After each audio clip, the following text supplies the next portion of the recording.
How do you think future generations will remember the Cold War? Well, future generations are probably just going to view it as being just another war.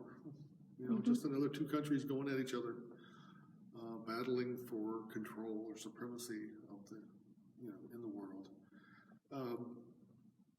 We don't live under, because of the nuclear treaties that are in place now and removal. I mean, we still have the threat. It's just not a major thing anymore in anybody's life. So eventually, historically, it'll just go down as, probably just be another war, or just a war that was never really fought, okay? But it was a standoff, okay? So what lessons should students today take away from the Cold War? The lessons that you should take away is it's better to work together to try to develop ways of living with each other than always trying to run around and trying to control people and take control of other people. So my next question is, what do you remember seeing or reading in the news about the Cold War? Well, you always heard in the news and whatnot about how many armaments had been built up, how many missiles did you have, how many tactical weapons did you have, and whatnot all the time. They had this many, we had this many.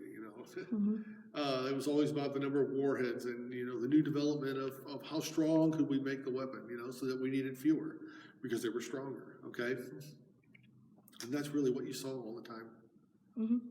So, what aspects of the space race do you remember? Was space race a phrase that you remember using at that time? What did it mean to you? The space race, basically, I believe, began when I was a child. That was during the 60s, okay? And it was all about who was going to get to the moon first, okay? The Russians put up the first cosmonaut or astronaut into space. They put the first person into space, and then that started the whole thing of, President Kennedy then decided that, by the end of the 1960s, that decade, we were going to be, we were going to go to the moon. Okay, so we went to the moon, and then we went a couple different places, and then that kind of stopped because it got very expensive. So, was there anyone that participated in the Cold War? Anyone that I knew, participating in the war was more like being part of the military. Yeah, because there really wasn't a war fought. Okay, so you didn't have nobody was shooting nuclear weapons at each other because they knew how dangerous they were. Okay, so they knew basically, like I said before, it was a standoff. Okay, so anybody who was part of the military at that time, I guess you could say they were part of the Cold War. Okay. So did you know anybody? I had a few relatives and friends and things like that were all part of that. Yeah. How did the USSR and US, who were allies, became enemies towards each other? I believe. Okay, now I haven't done a thorough investigation of history, but after World War II, where we were allies against the Germany and the Nazis, okay,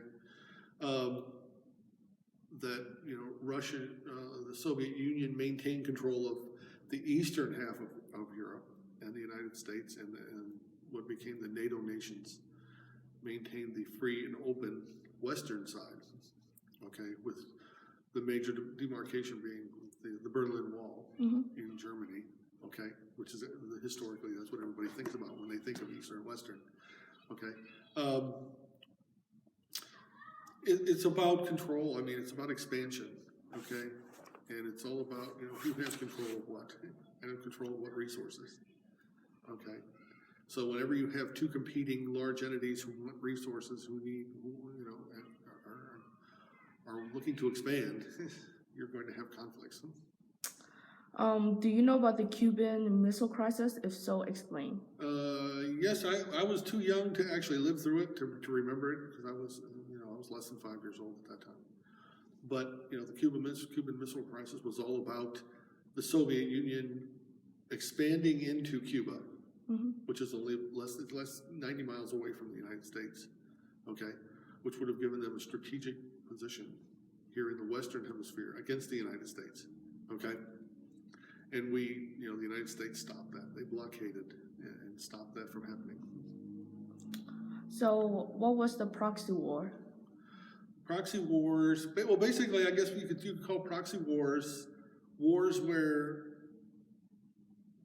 two enemies fight, but they're not the primary fighters in the war. Okay, so I guess you'd have the Soviet Union would have backed like northern Vietnam, and the United States backed southern Vietnam. Okay, so you have these sort of little skirmishes, basically back and forth. And you have we call it the Vietnam War. Okay, but it really wasn't. It wasn't part of the Cold War. I mean, it wasn't part of the nuclear side of the war. It was just a regular conventional war that was fought between the two sides. Okay. What countries were branches from the proxy war that you know? Were branches? Like the Vietnam War. Oh. Do you know any other? I mean, you had the Vietnam War. You probably had parts of the Korean War. You've got parts of wars in the Middle East and whatnot, where one side's being supported by one, and one country is being supported by another large player. Okay, so there are always these little skirmishes going on, but the two principal players aren't fighting. Mm-hmm. Okay. So my last question is, how did the USSR fall? How did it fall? Well, I guess you had Gorbachev, President Gorbachev, over for the Soviet Union at the time, and basically, I mean, their country was bankrupting itself, trying to stay up with all the, all the military options and trying to keep control of everything they had. Okay. And the United States just had the capital to be able to outspend them in a lot of ways, Mm-hmm. and the free market situation is more efficient at the distribution of resources and the use of resources than it is under a socialistic republic, where the government tries to dictate how all the resources will be used. So that's all. Thank you, Okay, Mr. Dan.